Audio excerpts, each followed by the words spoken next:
శేఖర్ భాష గారు గతంలో చూసుకుంటే మన లావణ్య గారు అండ్ అలాగే రాజస్థాన్ గారు ఏదైతే ఇష్యూ ఉందో అందులో కీలకంగా మీ పేరు బయటికి రావడం జరిగింది. మీరు కూడా చాలా అనాలిసిస్ చేశారు. అండ్ ప్రెజెంట్ మళ్ళీ కొన్ని మంత్స్ తర్వాత ఈరోజు మళ్ళీ మీరు వస్తున్నారు దీనికోసం మాట్లాడుతున్నారు. అండ్ అలాగే గతంలో ప్రీతి గారని, మస్తాన్ సాయి గారని వీళ్ళ పేర్లు వినిపించాయి. ఇప్పుడు పడాల లక్ష్మి గారంటూ, చింటూ గారంటూ వాళ్ళ పేర్లు వచ్చినాయి. అండ్ మెయిన్‌గా పడాల లక్ష్మి గారు ఏదైతే మాట్లాడారో ఆ కాల్ రికార్డింగ్‌లో మిమ్మల్ని చంపేస్తాను అంటే అట్లా కొట్టిస్తాను అంటూ అట్లా మాకు వినిపించింది. అసలు ఏంటి కారణం దీనంతటికి? అంతకుముందే ఇలాంటివి చాలా చేసింది. హ్మ్. నిన్ను చంపేస్తా, పిల్లల్ని చంపేస్తా, పెళ్ళాలను చంపేస్తా, అవును. చేతబడులు చేయిస్తాము. ఇలాంటి మాటలన్నీ మాట్లాడి బెదిరించింది. హ్మ్. అయితే నేను అప్పుడే పోలీస్ స్టేషన్‌కెళ్ళి కంప్లెయింట్ కూడా ఇచ్చాను. హ్మ్. ఇది ఎప్పుడు జరిగి 2024 ఏప్రిల్ ఆ టైంలో అనమాట. నేను కంప్లెయింట్ ఇచ్చినప్పుడు సరే కంప్లెయింట్ రిసిప్ట్ అయితే ఇచ్చారు గానీ, సో ఎఫ్ఐఆర్ తీసుకోవడం, యాక్షన్ తీసుకోవడం అంతా కూడా జరగల. నేను అడిగాను, ఎందుకు సార్ అంటే, సార్ ఆడపిల్ల మీద కేసు కదా సార్, లీగల్ ఒపీనియన్ తీసుకోవాలి ఇది అంటే, అప్పుడు నాకు చెప్పారు ఒకళ్ళు, అదే ఆడపిల్ల వచ్చి మీ మీద కేసు పెడితే టక్కన అయిపోతుందండి, మీరు ఎన్ని సాక్ష్యాలు ఇచ్చినా అంత ఈజీగా కాదు ఇక్కడ, అది ఇది అని చెప్పారు. సార్ నేను అడిగాను ఎందుకు సార్ అని చెప్పి లాయర్ని కూడా తీసుకుని వెళ్తే, ఇప్పుడు చంపేస్తాం కొట్టేస్తాం అన్నంత మాత్రాన చేసేస్తారని కాదండి, కొన్నిసార్లు ఏదో ఆవేశంలో అంటుంటారు, అలా మనం దాన్ని లిటరల్గా తీసుకోలేము, కాబట్టి ఏదో ఆవేశంలో ఉందనుకొని మనం తీసుకోవట్లేదు, కాకపోతే మీకు రిసిప్ట్ ఉంది కదా, మీకు నిజంగా ఏమైనా జరిగితే మేము ఉన్నాం కదా, ఇదే మీకు సాక్ష్యం, మీరు ఇచ్చారు కదా రిపోర్టు, 100కి డయల్ చేశారు, రిపోర్ట్ ఇచ్చారు అన్నీ అయినాయి కదా, డన్. సరే ఇంకా చేసేది ఏం లేక నేను అంటే నాకు రేపు ఫ్యూచర్లో ఏమన్నా అయితే కాస్త సెక్యూరిటీ కావాలని చెప్పి వెంటనే అంత పెద్దవాడిని కాదు కదమ్మా, అందుకే నేను అంటే నాకు ఏదైనా జరిగితే ఈవిడ మీదకి వస్తుందని తెలియడానికి నేను ఏం చేశానంటే మీడియాలో మొత్తం ఇంటర్వ్యూ చేశాను.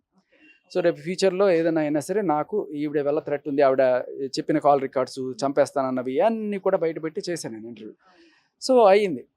తర్వాత సరే కొన్నాళ్ళకి నా మీద ఇక్కడ అటాక్ జరిగింది కదా, ఆ అటాక్ ఏదో లావణ్య మాత్రమే చేయించింది అని అనుకున్నా, కానీ తర్వాత నాకు ఇది పెద్ద గూడు పుటాని అని చెప్పి ఆల్రెడీ బయటపడింది. సో ఏదో ఆవేశంలో చంపేస్తానడం వేరు, ఒక మనిషి ఇంటి దగ్గర, వాడి ఇంటి అడ్రస్ నాకు తెలుసు, ఆ ఇంటి అడ్రస్ దగ్గర మనుషులను పెడదాం, వాడు 24 hours అబ్జర్వేషన్ పెడదాం, వాడు బయటికి రాగానే రౌండప్ చేసి కుమ్మించేద్దాం ఒకటి, లేదంటే ఇంకొక ప్లాన్ ఉంది, ఇక్కడ సిటీలో కష్టం అనుకుంటే వాడు ప్రతి నెల ఒక పర్టికులర్ డేట్న జడ్చర్ల ఒక సమాధి దగ్గరికి వెళ్ళి కూర్చుంటాడు, వాడు ఆవిడ, అప్పుడు గ్లౌజులు వేసుకుని ఫింగర్ ప్రింట్ దొరకకుండా వాడిని అక్కడ కొట్టించి చంపేసి ఇది వాళ్ళ మీద దోసేద్దాం, ఇది.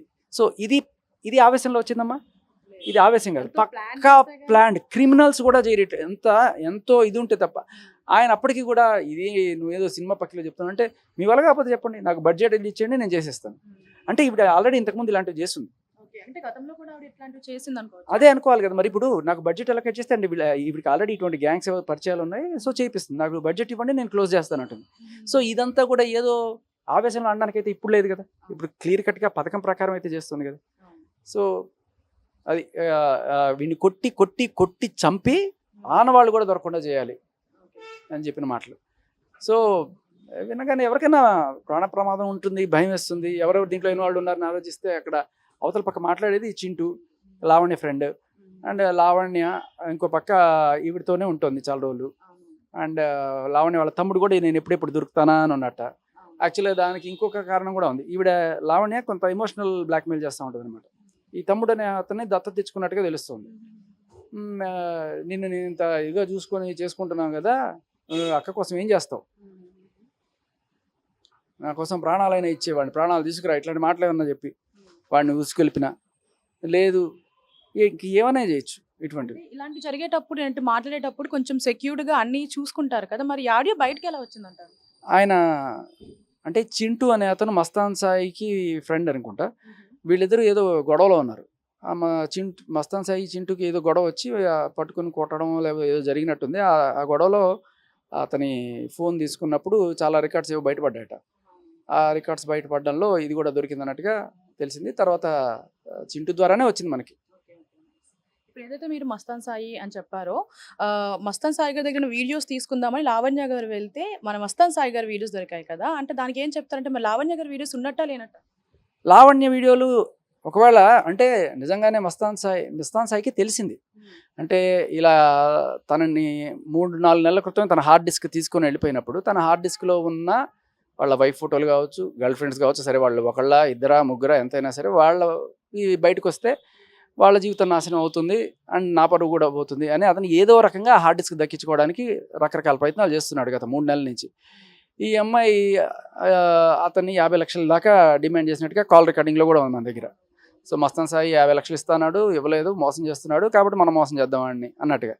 సరే చూసింది ఇవ్వలేదు, మరి మొత్తానికి ఏదో రకంగా బయట పెట్టి వాళ్ళ పరువు బయటికి తెచ్చాలని చెప్పి ఈవిడేదో మహిళా ఉద్ధరణ చేసేసినట్టు, చూడండి మస్తాన్ సాయి దాంట్లో అమ్మాయిల నగ్న వీడియోలు ఉన్నాయి అని చెప్పి. ఒకవేళ ఉంటే నిజంగా నువ్వు అమ్మాయిలకి హెల్ప్ చేసేదాన్ని అయితే ఏం చేస్తావు? అవి ఫస్ట్ డిలీట్ చేస్తావు. అండ్ ఇవన్నీ మీడియా ముందుకు పెట్టేసి వాళ్ళ బతుకులన్నీ రోడ్డును పెట్టి వాళ్ళకి హెల్ప్ చేశానన్నట్టుగా చిత్రీకరించుకుంటే వినే వాళ్ళందరూ చెవులో పూలు పెట్టుకున్నారా? అండ్ పోలీసులకి ఇచ్చిన హార్డ్ డిస్క్ మీడియాకి ఎలా వెళ్తుంది? అండ్ ఇంకోటి, ఒకవేళ నిజంగా ఆవిడవే ఉన్నాయనుకో, ఎవరన్నా ఒక అమ్మాయి తనవే ఉన్నాయనుకో, సార్ నా ఆడియోలు నా న్యూడ్ వీడియోలు చూడండి నేను ఎవరికైనా ఇచ్చుకుంటుందా? సో సింపుల్ కామన్ సెన్స్ ఎవరికైనా సరే. అండ్ ఇవి డార్క్ వెబ్లో కూడా పెట్టి అమ్ముకొని డబ్బులు చేసుకొని ఆ లింకులు ఈ అమ్మాయిల వాళ్ళ హస్బెండ్స్కి కూడా పంపించిందట. అండ్ పంపించి ఇది మస్తాన్ సాయే ఇవన్నీ పెట్టి అమ్ముకుంటున్నాడు అని చెప్పి. సో నిజానికి రాజ్ తరుణ్ వదిలేసిన తర్వాత అంటే అప్పుడు ఏదైనా ఫైనాన్షియల్ సపోర్ట్ లేదు. తర్వాత కొన్నాళ్ళకి చింటూ కొన్నాళ్ళు ఏదో చూసుకున్నట్టుగా సమాచారం. ఆయనకి తర్వాత ఆయన ఫ్యామిలీ ఆయనకు ఉంది కాబట్టి ఆయన కూడా వదిలేశాడు. ఇప్పుడు మస్తాన్ సాయి మీద ప్యూర్లీ డిపెండెంట్. ఆయన్ని రేప్ కేసు ఉంది కాబట్టి నీ రేప్ కేసు తీసేయడానికి డబ్బులు ఇవ్వు, నీకు అది దానికి డబ్బులు ఇవ్వు అని చెప్పి ఏదో రకంగా చాలా రోజుల నుంచి 10 కోట్ల నుంచి 2 కోట్ల నుంచి ఇప్పుడు 50 లక్షలకు వచ్చింది. సో ఈ డబ్బుల కోసం అది చేస్తూ ఫైనల్గా మస్తాన్ సాయి ఈ డబ్బులు ఇచ్చేది లేదు వచ్చేది ఏదో రకంగా డబ్బులు ఇవ్వకుండానే హార్డ్ డిస్క్ గుంజుకుందామని చెప్పి వెళ్ళాడు. సో హార్డ్ డిస్క్ గుంజుకుందామని వెళ్ళినప్పుడు అక్కడ తెలివిగా 100కి డైల్ చేసి ఇదిగో వీళ్ళు నా మీద అటాక్ చేశారు, హత్య ప్రయత్నం చేశారు అని చెప్పేసి, నేను ఈ హార్డ్ డిస్క్ ఎందుకు తెచ్చానంటే మళ్ళీ ఆవిడ బ్లాక్మెయిల్ చేసింది దొరికిపోతుందని చెప్పి నేను హార్డ్ డిస్క్ ఎందుకు తెచ్చానంటే దీంట్లో ఎంతోమంది ఆడపిల్లల జీవితాలని నాలాగా అటువంటి వాళ్ళు అయిపోకూడదని చెప్పి ఒక పెద్ద కథ పన్ని అవన్నీ కూడా చేసింది. బట్ బేసికల్లీ ఒకటి ఆలోచించండి, ఇప్పుడు మస్తాన్ సాయికి కొన్ని కోట్ల వస్తుంది, వాడికి ఏదో ఐటీ కంపెనీ ఏదో ఉంది, సరే డ్రగ్స్లో ఇన్వాల్వ్ ఉన్నాడు వాడు, దానికి తగ్గ శిక్ష వాడికి ఖచ్చితంగా పడాలి. కానీ ఈ అమ్మాయిల బ్లాక్మెయిల్ అనేది చాలా దారుణం, అమ్మాయిలను బ్లాక్మెయిల్ చేయడం అనేది. సో ఇవి డార్క్ వెబ్లో అమ్ముకుని డబ్బు సంపాదించాల్సిన అంత కర్మ అయితే వాడికి లేదు. కానీ ఆ కర్మ ఎవరికి ఉంది? నీకు ఆ ఉద్యోగం సద్యోగం లేదు, లావణ్యకి బిజినెస్ చేయదు, ఓకే, ఇచ్చే వాళ్ళు ఎవరు లేరు, మెయింటెనెన్స్ హై, డ్రగ్స్కి డబ్బులు కావాలి, మందుకు డబ్బులు కావాలి, సిగరెట్లకి డబ్బులు కావాలి, రోజుకి ఎన్ని బాటిళ్ళు ఎన్ని సిగరెట్లు తాగుతుందో కూడా చెప్తుంది ఆవిడ. దానికి మళ్ళీ దానికి తగ్గట్టు రాజస్థాన్ జీప్ కూడా పీక్కొని దానికి పెట్రోల్ ఖర్చులు ఇవన్నీ కూడా, పార్టీలకి అందరిని పిలిచి నలుగురిని కొంతమంది విలేకరులను పిలిచి పార్టీలు ఇస్తూ ఉంటుందట. సో వాళ్ళకి కూడా డబ్బులు ఇవ్వాలి కదా, ఐ మీన్ మాల్ కానీ లేకపోతే ఏమైనా ఇవ్వాలి కదా. సో వీటన్నిటికీ డబ్బులు ఎక్కడి నుంచి వస్తున్నాయి? మస్తాన్ సాయి రకరకాలుగా బ్లాక్మెయిల్ చేస్తూ డబ్బులు గుంజుకుంటూ పెద్ద అమౌంట్ పెట్టింది. ఈ చిన్న చిత్క కాదు, పెద్ద అమౌంట్ ఒకటేసారి ఇచ్చేస్తే సెట్ అయిపోతుందని చెప్పి. సో వాడు ఎందుకు ఇన్ని డబ్బులు ఇవ్వాలి, ఏదో ఒక రకంగా పీక్కుందామని చెప్పి మొత్తానికి ట్రై చేశాడు. గట్టిగా వాడి చుట్టూ పీకిసుకుంది ఇప్పుడు.